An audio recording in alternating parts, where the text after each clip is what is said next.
নমস্কার বন্ধুরা, আমি সুব্রত মানালি থেকে।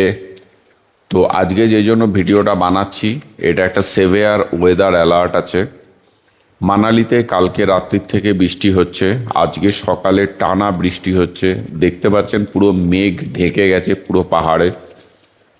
তো একটা সেভিয়ার 3-4 দিনের একটা ওয়ার্নিং আছে, খুব ভারী বৃষ্টির একটা ওয়ার্নিং আছে। তো চণ্ডীগড়ে অলরেডি বৃষ্টি চলছে। চণ্ডীগড়, পাঞ্জাব, হরিয়ানা, দিল্লি প্লাস কোস্টাল এরিয়াতে পুরো একটা সেভিয়ার ওয়ার্নিং আছে ওয়েদারের। তো চণ্ডীগড়ের অবস্থা খুবই খারাপ।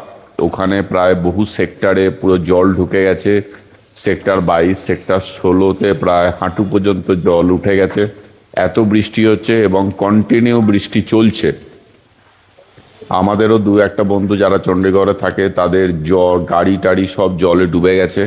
তো চণ্ডীগড় যেটা হিমাচলের বেস স্টেশন, সেখানকার কন্ডিশন একদমই ভালো না আজকের দিনে দাঁড়িয়ে।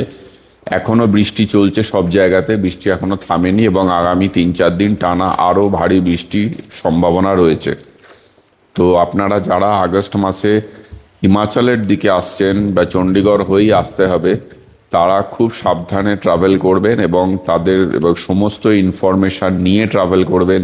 Without information, without planning travel করবেন না। ওকে, থ্যাংক ইউ। আপনারা সবাই সাবধানে থাকুন, সুস্থ থাকুন।